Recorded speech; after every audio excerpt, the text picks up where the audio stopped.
Hey everyone, welcome back to Cooking with John. This will be a different kind of video for the channel, but I hope you can all enjoy. We're going to be making a cake today, so stay tuned.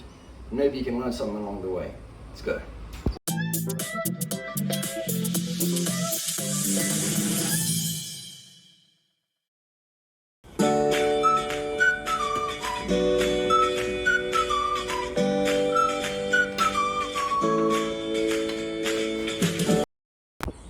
Helping us today, we have our cooking assistant, Simon.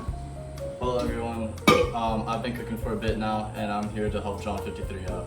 And behind the camera we have our film man, Tim, if you'd like to say hi. No. Okay, first thing you're going to need for this recipe is a large mixing bowl. First thing with any cake, you're going to need a cup of flour and dump it straight into the pot. Now, if you'd like to come in close, I'll show you a little trick when it comes to baking. Once you put the flour in, you want to make a little divot in the middle of the flour, kind of, and then crack one egg right into the center. There we go. Every procedure needs a good foundation, and from here on, the egg and the flour just kind of sets us up to really make an exciting cake in general. The next step of making this cake is we need a little pinch of lemon zest.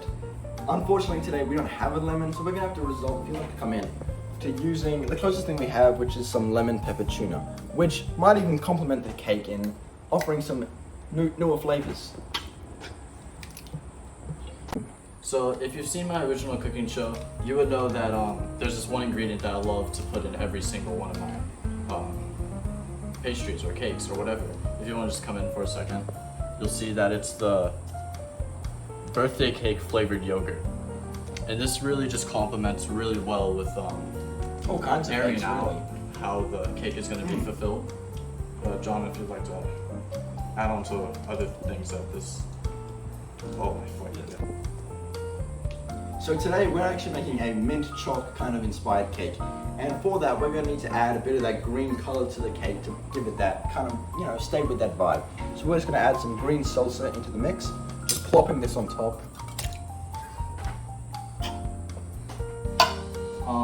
So we have some mint leaves, and this is really going to bring out the texture and flavors throughout the entire cake. It really creates a consistent and coherent cake, and it's really going to fulfill the senses. Alright, so we have all of our ingredients into our first pot, and we're just going to mix that around real nice. And if you really just get in there and yeah, come get a close-up of this.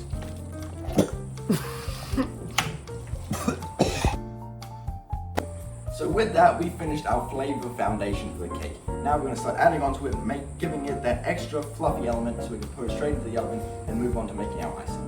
The first ingredient we want to use to add that extra fluffy element is just a bit of liquids to keep the batter just the way we want it, so we can add more solids into it, the chocolate, anything you want.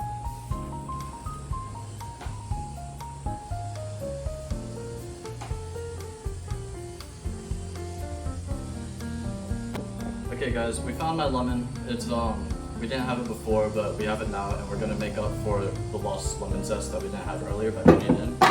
We have our cutting board. You need a wooden cutting board. These are great as long as you keep them. Oh, it's that side. As long as you keep them clean for the most part, you won't get bacteria. They're great for your surfaces and no microplastics. So for this, we're just gonna just get some of that. Put that right in. Some of that juice in there. While we have the cutting board here, we're going to utilize this to cut up some of our... So while we have the cutting board here, we're just going to utilize this so we can cut up some of our next ingredients to put into the cake. So when you're making a multi-layered cake with kind of like your layer, your icing, your next layer, it's important to have structure. And what can help with that is skewers to kind of keep the cake positioned in a way that isn't uneven and the way you like it.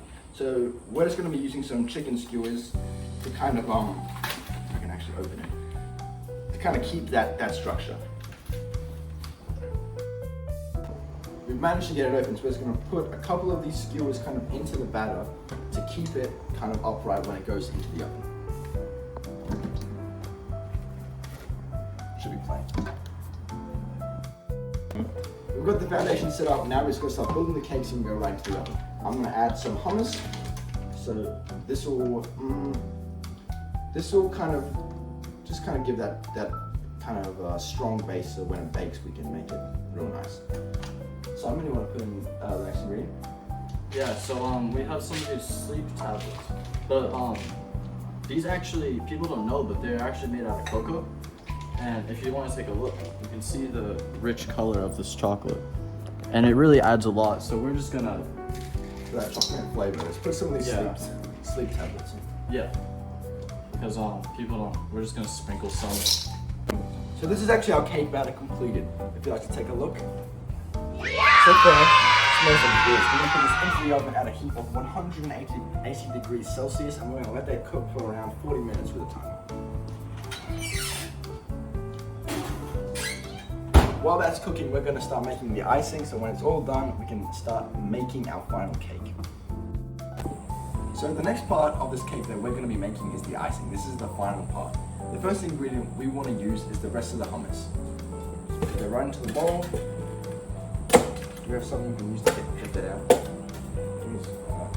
This will be good enough. And then we want to be using the rest of the Gatorade. I kind of want to drink this. Never mind. Next, to really fill out the icing itself, we need to add mushrooms. some thicker ingredients to it, so it isn't all runny. You know, it sticks to the cake more than rather just running off. Mushrooms are a great substitute for this, and it really if you don't use mushrooms, you're gonna have a cake that is all oily and wet on the outside, and you have a perfect. It's gonna be a cake that you don't want to eat. Yeah. In other words. Now the next step for this icing is you want to add. I don't know if you've seen it. It's been next to us the whole time because we have a bottle of insecticide here. You just want to give that a couple sprays onto the mushrooms. This will help keep them clean while we finish the icing. Keep bugs off. Now, what is an icing if it is not sweet? We're going to be adding half a passion fruit into the icing by just cutting that in half, like so. And just kind of putting the guts of that into the icing. You know what, we'll use the whole thing because why not? Actually smells very sweet.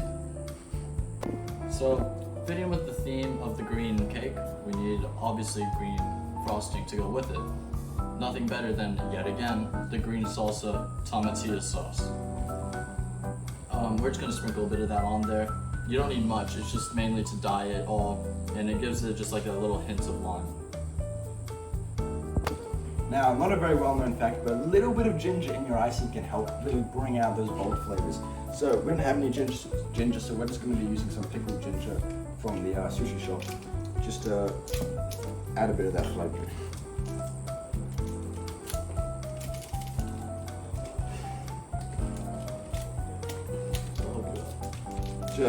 Honestly, just chuck them in, like, just a bit of that ginger.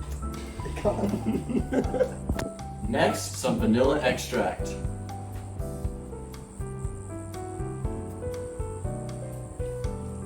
And finally, to finish it off, a bit of cuke. Put that right inside. Should be good. Oh, wait, but don't forget.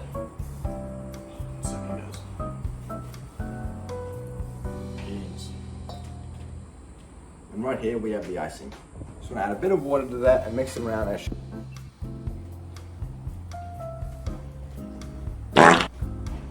Now we gotta clean up and wait. A few moments later.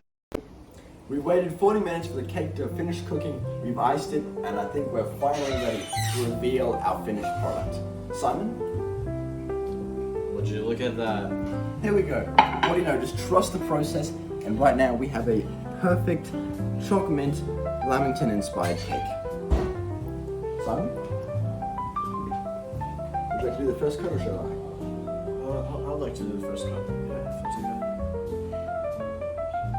Right into the middle of these.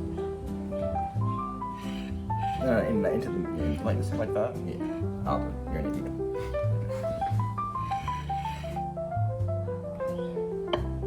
Just like so.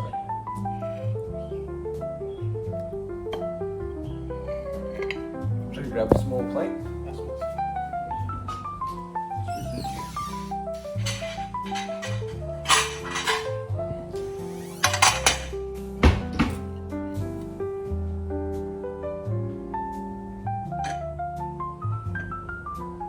serve with a scoop of choc mint ice cream, sit around with your friends and family, and you've got an amazing, memorable moment for everyone to enjoy. Thank you guys for coming along. We really appreciate you guys for joining us on this journey, and we love sharing our passion for cooking along with you guys, honestly. Thank you so much for watching Cooking with John and our special guest Simon, and we would love to see you in the next episode. Have a good one, everyone.